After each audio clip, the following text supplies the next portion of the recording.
About to give you this episode breakdown of Tolerance is Extinction, episode 8 of X-Men 97. So let's get it. We first open up the episode with Cable doing a little target practice, taking out some frustration. Scott and Jean are having a conversation about Cable and how their connection is, family wise. It goes to a meeting where Cable goes into detail about who is the person that's having the effect in the future that is catastrophic. And they're going into Bastion. Now, this episode is going to go to some backstory about Bastion, right? So, Cable is saying it's Bastion. And what is Bastion? Bastion is a combination of Master Mold and Nimrod in the flesh.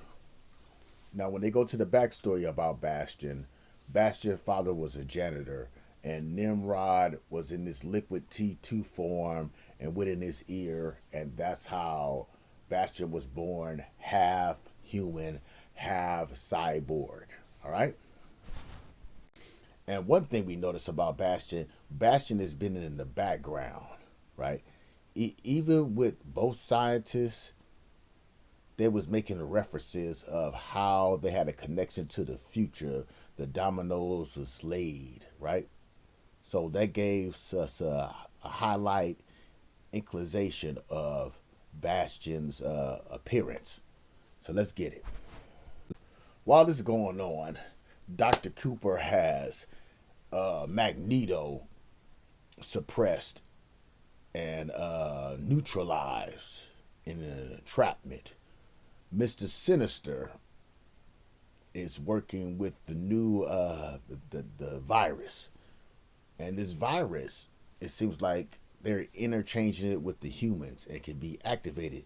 You've seen that with Rogue and the scientist guy, I forgot his name, right? And he transformed it to one of those Sentinel Primes, which I think that he was a Sentinel Prime way back in the beginning, right, of X-Men.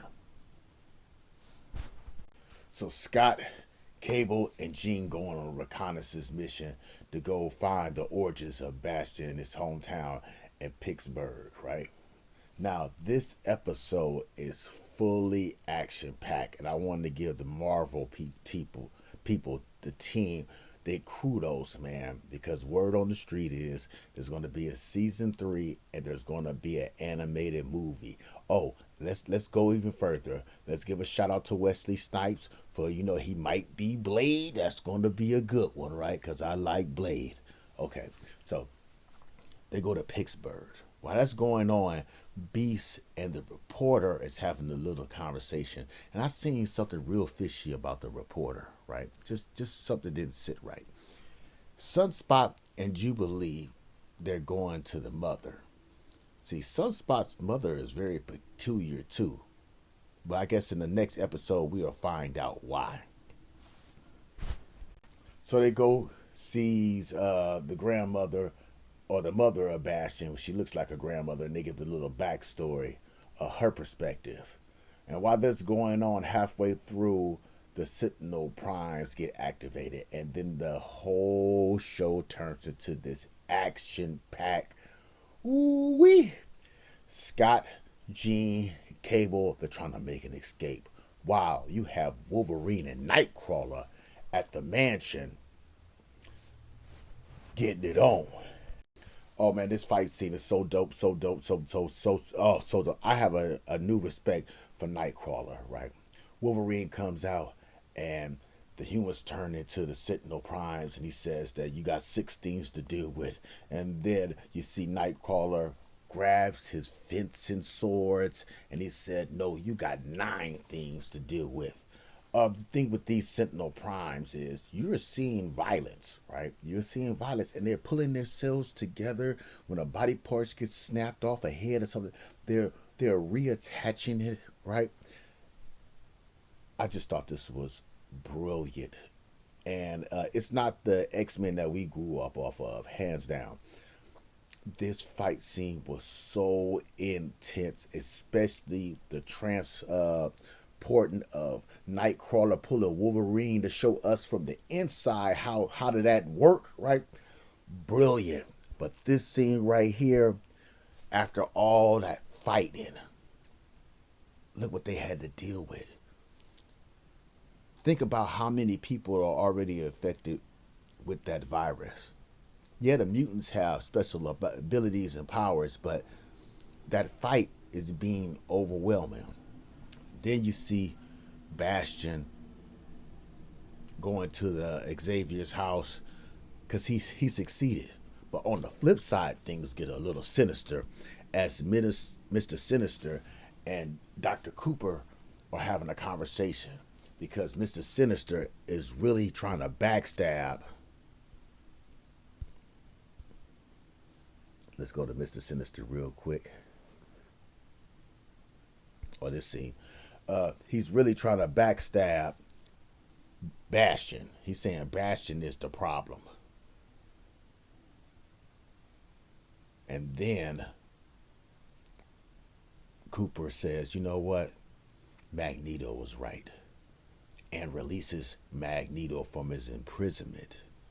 Oh, man. The whole fight scene. Let's go back to Jean, Scott, and Cable. The Black Bird is getting messed up once again. Beast is going to be highly pissed off, but Beast is already knocked out. He's dealing with the reporter turning into a Prime Sentinel, right? You gonna see guest appearances in this one right here. You're gonna see Juggernaut. You're gonna see Doctor Doom. We seen Doom, right? You're gonna see Silver Samurai. Oh man, let's give him a round of applause, man. I love this. So Dr. Cooper releases Magneto, and Magneto is weak, and he goes to the North Pole to pull that magnetic force energy that charges him up, because we seen Cable use EMP to destroy or shut down the Prime Sentinels, right? So Magneto charges up and shuts down the whole Earth magnetic fields to end them. But Magneto knows that, hey, this is going to be a problem. Now, after that great battle, Wolverine tells Morph where's Xavier, and Xavier comes back in that ship with them funny ant eyeball spacesuit, and he calls on his X-Men. I mean, I was speechless. Oh, I'm sorry. I am sorry. In the game, one of my favorite characters is this guy, Omega. We see Omega Red, right? Awaken. I said, oh my stars. I said, oh my stars and garters, right? Man, I'm excited for the next 2 episodes. Like I said, they gonna go with season 3 and possibly an animated movie. This is where Marvel is making their money right now. Long as they don't screw it up. I heard that they're the Fantastic Four. They got Doctor Doom. I even heard of an inclination of Galactus being played by a character. So I just want to see them really touch bases on the movies as the animation. The animation is flawless right now. You know, I know I was kind of late.